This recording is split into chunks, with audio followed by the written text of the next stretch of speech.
Hello guys, कैसे हैं आप सब लोग। मैं फिर से स्वागत करती हूँ आप सब लोगों का। और आज की स्टार्टिंग इसलिए अलग है, बड़ी मुश्किल से मैंने कन्विंस करके सुमित को मेरे साथ बिठाया है। एक्चुअली आज इस वीडियो का पर्पज़ मेरा बहुत टाइम से मैं सोच रही थी बनाने का, बट आज ऐसा चांस मिला कि ये बना पाऊँ। बहुत से लोग ना फ़ोन करके और मैसेजेस करके जनरली, इवन मेरे नॉन भी जो हैं जो ये जानते हैं कि I am married to a merchant navy person, कि मर्चेंट नेवी ज्वाइन कैसे करनी है। इवन तो बहुत सारे पेरेंट्स भी ऐसे होते हैं जिनको ये आइडिया नहीं है कि वो चाहते हैं कि उनका बच्चा इस फील्ड में जाए, लेकिन प्रॉपर प्रोसेस नहीं पता होते और उनको ये सब पता नहीं होता है कि वो कब ज्वाइन कर सकते हैं। मर्चेंट नेवी इंडियन नेवी से डिफरेंट कैसे होती है, क्या प्रोसेस होता है, क्या सिर्फ 12th के बाद ही ज्वाइन कर सकते हैं या फिर सिर्फ इंजीनियरिंग लाइन में जा सकते हैं। बहुत सारे क्वेश्चंस थे जो मुझे ऐसा लगता है पेरेंट्स को भी क्लैरिटी नहीं होती है बहुत सबको, जो चाहते हैं कि उनके बच्चे भी जाएं।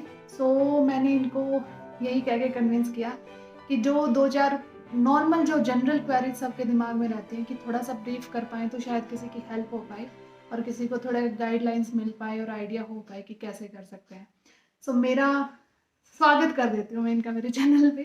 देखो, इतनी बड़ी अपॉर्चुनिटी दे दी है मैंने आपको यूट्यूब पे। अच्छी बात है। मैं फर्स्टली सुमित, आई वांट कि आप थोड़ा सा ना इंट्रोडक्शन दो कि आप मतलब कैसे आपने ज्वाइन किया और आपने कैसे कैसे क्वालिफिकेशन किया और क्या सोच के आपने फिर मर्चेंट नेवी ज्वाइन की।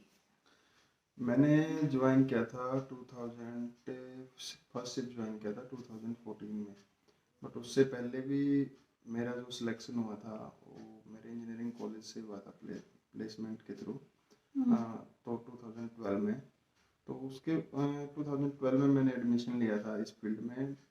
उसके वहाँ पे मैंने किया था 1 ईयर का प्री सी ट्रेनिंग बोलते हैं उसको, जैसे जीएमई कोर्स है, एट्स ए ग्रेजुएट मैकेनिकल इंजीनियर्स कोर्स। तो वो 1 ईयर का ही कोर्स है। वो मैं कंपनी स्पॉन्सर्ड था, तो मेरे को प्लेसमेंट की कोई इशू नहीं था। सीधा मेरा 1 ईयर का कोर्स हुआ, उसके बाद डायरेक्ट मैं शिप ज्वाइन कर लिया। तो ये एक तरीका है ज्वाइन करने का जो हम इंजीनियरिंग के बाद ज्वाइन कर सकते हैं, कि किसी ने मैकेनिकल इंजीनियरिंग किया है, उसके बाद अगर वो मर्चेंट नेवी फील्ड में आना चाहता है तो this is the one of the best opportunity to join. तो सेकंड थिंग है, अगर इंजीनियरिंग लाइन में ही ज्वाइन करना है, बट उसने ट्वेल्थ के बाद एक ऑप्शन है कि मरीन इंजीनियरिंग, कि वो स्पेसिफिक मरीन इंजीनियरिंग करें। एक मिनट, लेकिन 12th में क्या मतलब फिजिक्स केमिस्ट्री मैथ जरूरी है या और इसमें क्या स्ट्रीम लेना पड़ता है? जरूरी है, फिजिक्स केमिस्ट्री मैथ तो 100% है। Her even not marine engineer, किसी भी इंजीनियरिंग कॉलेज में एडमिशन लेने के लिए फिजिक्स केमिस्ट्री मैथमेटिक्स तो होना ही चाहिए। ओके। एंड दूसरा ऑप्शन है कि अगर उसको नॉटिकल साइड से जाना है, डेक ऑफिसर्स में जाना है, तो 10+2 के बाद एक स्ट्रीम है, दो उसमें भी दो टाइप के कोर्स हैं। एक बोलते हैं डीएनएस, जिसे बोलते हैं डिप्लोमा इन नॉटिकल साइंस। दूसरा कोर्स है बीएससी इन नॉटिकल साइंस। तो जो डिप्लोमा इन नॉटिकल साइंस है वो 1 ईयर का कोर्स है। वो भी बहुत सारे इंस्टीट्यूट हैं। वो फॉर एग्जांपल? इंस्टीट्यूट का नाम लेना सही नहीं है कि अच्छा। किसी स्पेसिफिक इंस्टीट्यूट का नाम ले। वो अभी जो भी अच्छा इंस्टीट्यूट है, स्पॉन्सरशिप दे रहा है कंपनी की, उसको प्लेसमेंट की गारंटी जो दे रहा है, उसी इंस्टीट्यूट में हमें एडमिशन लेना चाहिए। तो जो डीएनएस कोर्स है वो हम 10+2 के बाद डायरेक्ट ज्वाइन कर सकते हैं। उसके भी यही क्राइटेरिया है कि 10+2 में फिजिक्स केमिस्ट्री मैथमेटिक्स होना चाहिए, 60% अब वो होना चाहिए।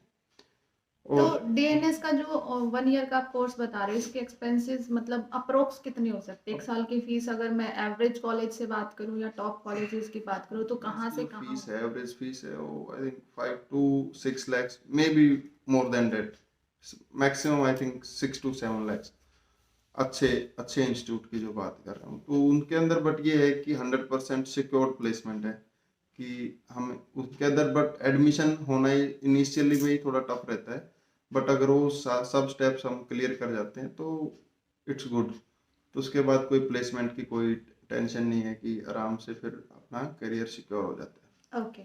अगर किसी ने डीएनएस का कोर्स किया तो उसका करियर पाथ कैसे रहेगा? मतलब कोर्स हो गया है अभी, जैसे आपने बताया कि इंस्टीट्यूट वाले अगर 100% प्लेसमेंट गारंटी देते हैं तो ठीक है, देयर इज सिक्योरिटी की जॉब मिल जाएगी।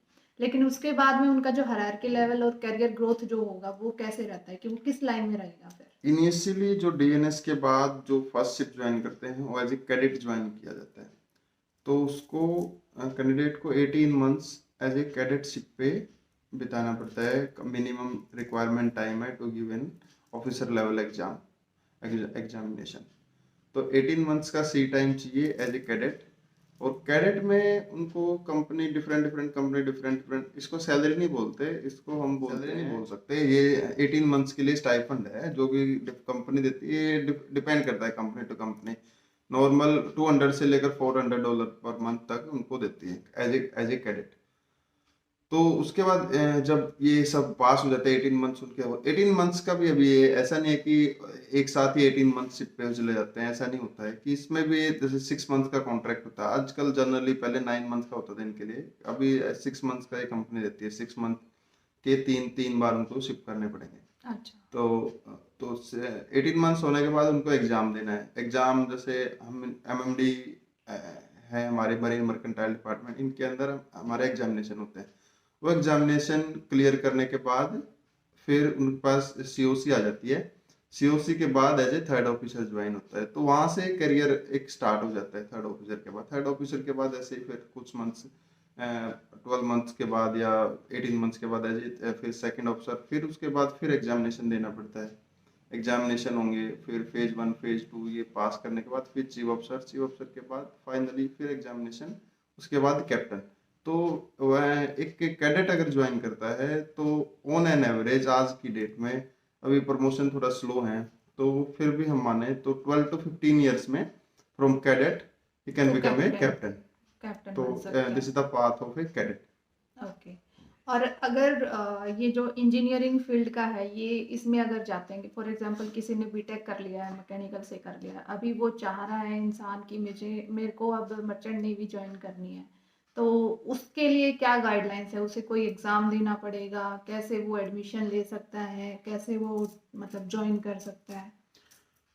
FA मैकेनिकल इंजीनियर के बाद अगर किसी को ज्वाइन करना है तो उसका भी same criteria. I think some of the company they are asking for 60% in B mechanical और बीटेक मैकेनिकल। तो उसके बाद अगर ज्वाइन करना है तो कंपनियों के ना इनकी वैकेंसीज निकलती हैं in the month of September. Some of the companies giving in September and in Feb March also. तो उनका 1 ईयर का जो GME कोर्स है उनके लिए रिक्वायरमेंट रहती है। वो लोग उनकी वेबसाइट्स पे जाके अप्लाई कर सकते हैं। उनके बाद उनका एक रिटन टेस्ट होता है। रिटन टेस्ट के बाद फिर वो लोग इंटरव्यू कंडक्ट करते हैं, इंटरव्यू एंड देन मेडिकल। अगर ये सब पास हो जाते हैं तो he can eligible for the GME course. तो he can take admission in a GME course. It's a 1 year program. तो जो GME कोर्स है उसका भी सेम क्राइटेरिया है। GME कोर्स करने के बाद फिर हाँ, जैसे एक चीज डिफरेंट है, जहाँ कैडेट को 18 महीने की सेलिंग रिक्वायरमेंट थी टू बिकम एन ऑफिसर, यहाँ पे ओनली 6 मंथ की रिक्वायरमेंट है। अच्छा। जो हम TME बोलते हैं, ट्रेनिंग मरीन इंजीनियर, जो 1 ईयर GME के बाद 6 मंथ के लिए शिप पे जाना है और वहाँ पे अपनी ट्रेनिंग पूरी करनी है और उसके बाद एग्जामिनेशन देना है। यहाँ पे इनको बोलते हैं MEO क्लास 4 का एग्जाम स्टार्टिंग में देना पड़ता है मरीन इंजीनियर ऑफिसर्स के लिए। तो ये 1 ईयर का इसके क्लास 4 के बाद ही कैन बिकम नॉर्मली आजकल पहले तो 4th इंजीनियर डायरेक्ट कंपनियां ले लेती थी, हायर कर लेती थी एग्जामिनेशन। बट आजकल भी थोड़ा रिसेशन चल रहा है तो ये लोग फिर जूनियर इंजीनियर के बाद फिर 4th इंजीनियर। तो ऐसे ऐसे फिर 3rd engineer he can become directly without giving an exam. तो बट सेकंड इंजीनियर के बनने के लिए फिर उनको एग्जाम देना पड़ता है, इसको बोले क्लास 2 का एग्जाम। क्लास अच्छा। फिर सेकंड इंजीनियर के बाद फिर कुछ महीने की रिक्वायरमेंट है, उसके बाद फिर he can give chief engineer exam. तो finally he can become chief engineer. तो वही एवरेज की 10 to देखिए जो 15 ईयर्स 10 to 15 ईयर ट्रेनी से लेके और चीफ तक बनने में वही 10 to 15 10 to ईयर्स 15 तक लग years। जाता है। Okay fine.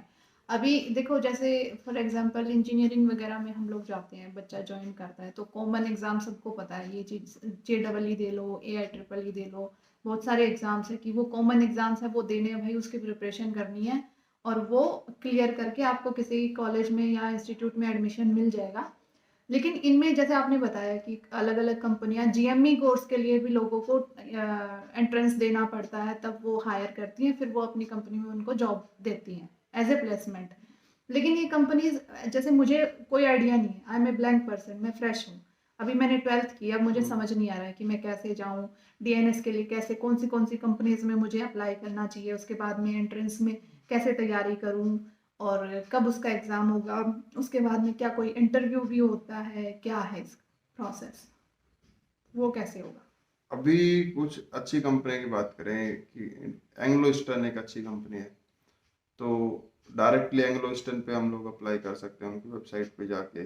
अच्छा। तो वहाँ पे डीएनएस का भी वो लोग प्रोग्राम कराते हैं, डीएनएस के लिए भी एंड इंजीनियर्स के लिए भी।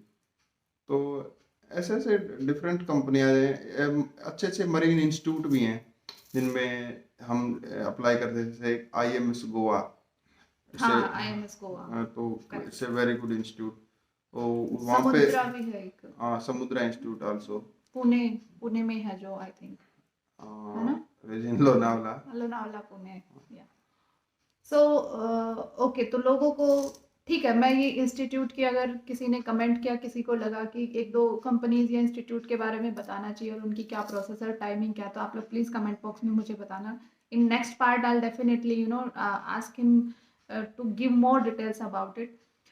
मेरा मेन पर्पज़ यही था कि आप लोगों को थोड़ा सा आइडिया लग पाए कि आप अगर 12th कर रहे हो और आपके पास में साइंस साइड है, तो यू हैव टू ऑप्शंस, या तो आप डीएनएस साइड का कोर्स कर सकते हो, नॉटिकल साइड का, जो आपको कैप्टन वाली डेक साइड वाली लाइन में लेके जाएगा। Correct. And second option, already आप बीटेक में घुस चुके हो, या आपका बाई चांस अगर आपका एडमिशन डीएनएस वगैरह का कोई एंट्रेंस नहीं निकला और आपने बीटेक में एडमिशन ले लिया है, स्टिल यू आर थिंकिंग कि नहीं मुझे तो मर्चेंट नेवी में ही जाना है, तो सेकंड ऑप्शन ये बचता है कि आप फिर इंजीनियरिंग लाइन में, चीफ वाली लाइन में जा सकते हो। तो वहाँ का ओवरऑल प्रोसेस दोनों का सेम है कि आपको 10 to 15 ईयर्स लगेंगे टू द टॉप पोजिशन, आपको चीफ और कैप्टन बनने के लिए। स्टार्टिंग दोनों की कैडेट लाइन से होनी है। उसमें डिफरेंस ये है, डीएनएस वाले में आपको 18 मंथ्स का ट्रेनिंग पीरियड करना पड़ेगा, और 18 मंथ्स कंटिन्यू 18 मंथ्स नहीं है, ये मिस्टेकन मत करना गाइस, ये सेल पे होना चाहिए। जितना दिन आप जहाज पे रहोगे वो आपका 18 मंथ्स होना चाहिए, वो 18 मंथ्स आपका काउंट होगा। और इसमें डिफरेंस ये है कि ये सिर्फ 6 मंथ्स का होता है। स्टाइफंड मेरे हिसाब में स्टार्टिंग का सब सेम है दोनों का, आई थिंक थोड़ा आई डिफरेंस है। थिंक इंजीनियर्स के लिए थोड़ा ज़्यादा है, मे बी अच्छा। Some of the company they are giving और $700 to $800 पर ये मंथ। सब कंपनी टू कंपनी वेरी करता है, सैलरी कहीं भी आप चले जाओ, किसी भी प्रोफेशन में हो, हर चीज़ कंपनी टू कंपनी वेरी करती है। तो ये स्टाइफंड का कुछ हम फिक्स बता नहीं सकते कि कौन सी कंपनी कितना दे सकती है, क्या नहीं दे सकती है। तो ये दो ऑप्शंस हैं, आप ऐसे ट्राई कर सकते हो। अगर इसके बारे में और ज़्यादा डिटेल्स चाहिए कि कौन से इंस्टीट्यूट में अप्लाई कर सकते हैं, कौन सी कंपनीज हैं, क्या है, तो उसके बारे में आई आस्क हिम। मैंने जैसे पहले भी बताया कि कहीं ना कहीं थोड़ा बहुत अगर हम इसके बारे में बता सके तो definitely I upload one more video. अगर आप लोगों को इन्फॉर्मेशन चाहिए तो आप कमेंट में कर डीएम भी कर सकते हो मुझे इंस्टा पे आप लोग, और कमेंट बॉक्स में भी डाल सकते हो। एंड पॉइंट ये था कि बच्चों को ना सिलेबस कैसे समझ में आए कि कैसा एंट्रेंस लेते हैं, जैसे इंजीनियरिंग वाले का एंट्रेंस होता है वैसा ही होता है कि इसका सिलेबस कुछ अलग होता है, कुछ आइडिया? सिलेबस अगर आपने इंजीनियरिंग अच्छे से की है तो वही एनफ है, कुछ एक्स्ट्रा पढ़ने की जरूरत नहीं है, कुछ बेसिक नॉलेज चाहिए इंजीनियरिंग के लिए। एंड सेम अगर आपने 10+2 के बाद अगर डीएनएस साइड में जा रहे हैं तो भी जो 10+2 में बेसिक साइंस क्वेश्चंस है वही वो लोग पूछते हैं, कुछ इतना हाई फाई नहीं पूछते, अगर वही बेसिक भी हमें मालूम है तो that's enough. Okay. So guys I think already ये इस बारे में बहुत लंबा हो गया है। मैं अगर कुछ अलग मुझे चीज़ मिलती है, नेक्स्ट जो टॉपिक होता है वो मैं डेफिनेटली अपलोड करूँगी। और लास्ट मैंने जो मर्चेंट नेवी के बारे में वीडियो बनाई थी वो आप लोगों ने बहुत पसंद की है, उसके लिए special thank you guys, thank you so much उसको इतना सपोर्ट करने के लिए। दैट्स वाई मैं ये सोच पाई कि मुझे इस बारे में और ज़्यादा बनानी चाहिए। लोग फ़ोन करके पूछते हैं, मैसेज करते हैं, कि जनरली लोगों को पता नहीं होता। मुझे लगा कि अगर बनाऊंगी, अगर किसी एक दो बंदे की भी हेल्प हो गई, किसी को कुछ पता भी लगा, तो भी that that will be enough for me. मेरा मेन पर्पज़ यही था। सो इस वीडियो का मैं थैंक यू बोल दूँ, मैं समझ जी को मेरे लिए टाइम निकाल दिया इन्होंने। जनरली ये कैमरे के सामने बहुत कम आते हैं, वेलकम। बट आज बैठे हैं तो चलो ठीक है। अगर आप लोगों ने ये पसंद की तो मैं डेफिनेटली इससे रिलेटेड बहुत सारे टॉपिक्स मेरे माइंड में है कि मुझे इस चीज़ के बारे में इनसे पूछ के इन्फॉर्मेशन आप लोगों को देनी चाहिए, वो मैं ज़रूर बनाऊंगी।